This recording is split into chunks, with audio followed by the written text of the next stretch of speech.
Expectation of x dash x ना। अब मैं क्या कर रहा हूं ना, देखो ध्यान से, एक्स की जगह पे मैं लिख रहा हूं x1 x2, ठीक है, और एक्स डैश की जगह पे क्या लिख रहा हूं x2। बताओ पहले ये समझ में आया? अभिनव समझ में आ रहा है? और कौन है? जैन है? अंकित? अंकित बेटा समझ में आ रहा है? अब देखो इसको आप कैसे लिख सकते हो, इनका मल्टीप्लीकेशन कराओ, मल्टीप्लीकेशन होगा तो क्या मिलेगा, देखो ये क्या है 2 into 1 और ये क्या है 1 into 2, मतलब 2 × 2 का मैट्रिक्स मिलेगा आपको, है कि नहीं? तो ये मल्टीप्लीकेशन करा दो तो ये क्या मिलेगा x1, इसको क्या लिख सकते हो x1 डैश, है ना, यहाँ पे डैश दे दो, ठीक, और ये क्या मिल जाएगा बेटा x1 x2 डैश, ठीक है, यहां तक समझ में आया? और फिर इसका इसमें multiplication x2 x1 dash x2 x2 dash, यहां तक क्लियर हो? अब देखो बेटा क्या है ना, जब कोई मैट्रिक्स होता है उसमें आप चाहे कोई भी ऑपरेशन लगाओ, किसी से मल्टीप्लीकेशन कराओ, एक्सपेक्टेशन लो, वेरिएंस लो, है ना, या किसी स्केलर वैल्यू से मल्टीप्लाई कराओगे तो मैट्रिक्स के हर एक एलिमेंट में वही चीज हो जाएगी ना, ये बेसिक प्रॉपर्टी होता है मैट्रिक्स का। तो एक्सपेक्टेशन अब अंदर सभी जितने एलिमेंट्स हैं सभी का एक्सपेक्टेशन हो जाएगा, होगा कि नहीं? ये बेसिक प्रॉपर्टी होता है मैट्रिक्स का, एक्सपेक्टेशन ऑफ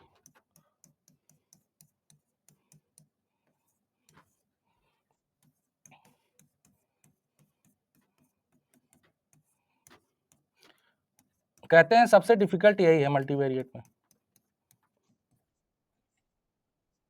हाँ मल्टीवेरिएट में सबसे डिफिकल्ट सब यही कहते हैं, सबसे डिफिकल्ट यही है, ठीक है, कैनोनिकल कोरिलेशन, बल्कि फैक्टर एनालिसिस इजी है। अब देखो इसकी वैल्यू क्या हो जाएगी, ये x1 x1 डैश, ये क्या हो जाएगा, ये हो जाएगा वेरिएंस कोवेरिएंस मैट्रिक्स किसका, x1 का, है ना, तो उसको हम कैसे लिख दें, x सिग्मा 1 में लिख सकते हैं, और इसका क्या हो जाएगा सिग्मा 1 2, है ना, देखो पहले 1 है फिर 2, और इसका क्या हो जाएगा सिग्मा 2 1, और इसका सिग्मा 2 2, है कि नहीं बताओ? तो हम कहां से चले थे, वेरिएंस ऑफ एक्स से ना, वेरिएंस ऑफ एक्स से, और वेरिएंस ऑफ एक्स हमने पहले क्या बोल दिया सिग्मा। तो बताओ ये पहले बताओ ये वाला प्रूफ हुआ, समझ में आया?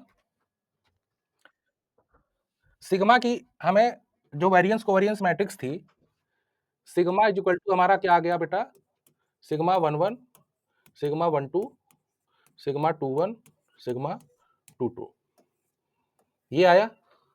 देखो इसका भी ऑर्डर क्या होगा बेटा, p plus Q into P plus Q, है, इस पूरे मैट्रिक्स का भी ऑर्डर क्या होगा p प्लस क्यू, लेकिन इंडिविजुअल मैट्रिक्स का ऑर्डर क्या होगा, अब ये सोचो, सिग्मा 1 1 का ऑर्डर क्या होगा, सिग्मा 1 1 का, उसमें कितने, उसमें कौन सा वेरिएबल है x1 ना, और x1 का ऑर्डर क्या है p,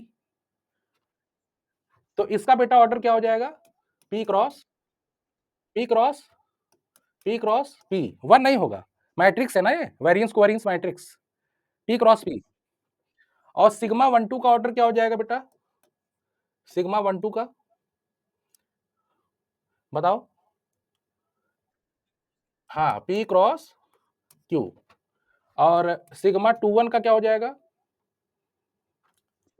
2 वाले में जितने वेरिएबल होंगे वही उसका ऑर्डर हो जाएगा, है ना, q क्रॉस p, और सिमिलरली सिग्मा 2 2 का ऑर्डर क्या हो जाएगा q क्रॉस q, है ना।